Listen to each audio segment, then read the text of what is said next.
ระทรวงการเงินเสนอกลยุทธ์5จุดสำหรับการเปลี่ยนแปลงโครงสร้างเศรษฐกิจ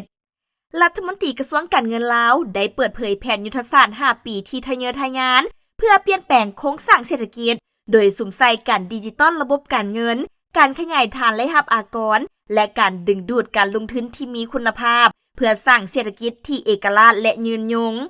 ในกล่องประชุมใหญ่ผู้แทนทั่วประเทศครั้งที่12ของพรรคท่านสันติภาพพรหมวิหารได้นำเสนอวิสัยทัศน์ที่ทะเยอทะยานสำหรับประเทศที่กำลังพยายามฟื้นตัวจากวิกฤตการณ์ทางด้านเศรษฐกิจโดยมีจุดสุ่มหลักอยู่ที่การสร้างเศรษฐกิจที่เอกราชและยืนยง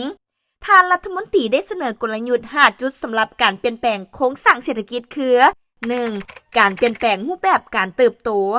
ลาวกำลังย้ายจากการเติบโตแบบอิงใส่ทุนสู่เศรษฐกิจที่ขับเคลื่อนด้วยนวัตกรรมการสุมใส่การยกระดับคุณภาพแรงงานและการนำใช้เทคโนโลยีดิจิตอลเข้าในแขนงการผลิตและบริการแม่นจุดสำคัญของแผนการนี้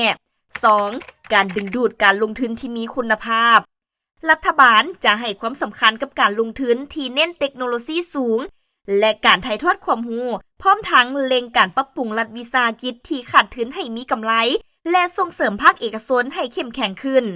3. การปฏิรูปรายรับรายจ่ายการขยายฐานอากรเป็นบุริมสิทธิ์สูงสุดรัฐบาลจะเล็งนำธุรกิจเข้าสู่ระบบอากรมูลค่าเพิ่มยุติการยกเว้นภาษีที่ผิดกฎหมายและปฏิบัติงบประมาณอย่างประหยัดพร้อมกันนี้งบประมาณเพื่อพัฒนาทรัพยากรมนุษย์และแก้ไขความทุกข์ยากจะเพิ่มขึ้น 4. การดิจิตอลระบบการเงินการเล็งนำใช้เทคโนโลยีดิจิตอลเข้าในการคุ้มครองรายรับรายจ่ายและการเชื่อมโยงฐานข้อมูลระหว่างแขนงการจะเพิ่มความโปร่งใสและประสิทธิภาพในการบริหาร 5. การคุ้มครองเงินตราที่เข้มงวดปรับปรุงกลไกควบคุมตลาดเงินตราให้รัดกุมคุ้มครองกระแสเงินตราต่างประเทศอย่างใกล้ชิดและสร้างเงื่อนไขให้แขนงการผลิตเข้าถึงสินเชื่อได้ง่ายขึ้นเพื่อกระตุ้นการเติบโต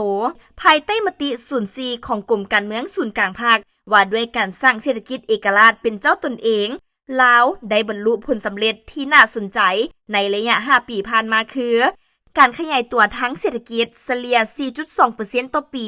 ถึงว่าจะประสบกับสภาพแวดล้อมการเงินโลกที่ท้าทายการควบคุมเงินเฟ้อลดลงสู่ระดับ 4.8% ในเดือนพฤศจิกายนปี 2025หลังจากเคยสูงถึง2ตัวเลขในปีก่อนหน้าการฟื้นตัวของรายรับฐานรายรับงบประมาณเพิ่มจาก 15.1% ในปี 2021ขึ้นเป็นประมาณ 20% ของ GDP ในปี 2025โดยเก็บรายรับได้เกินแผนอย่างต่อเนื่องการคุ้มครองหนี้สินลดลงอย่างหลวงหลายจาก 112% ในปี 2022มาเป็น 88% ของ GDP การปรับปรุงที่นักวิเคราะห์สากลต่างประเมินสูงอัตราแลกเปลี่ยนกีบลาวก็ได้รักษาความเสถียรหลายขึ้นซึ่งเป็นสัญญาณที่สำคัญต่อนักลงทุนต่างประเทศและผู้ประกอบการภายในประเทศท่านสันติภาพเน้นว่า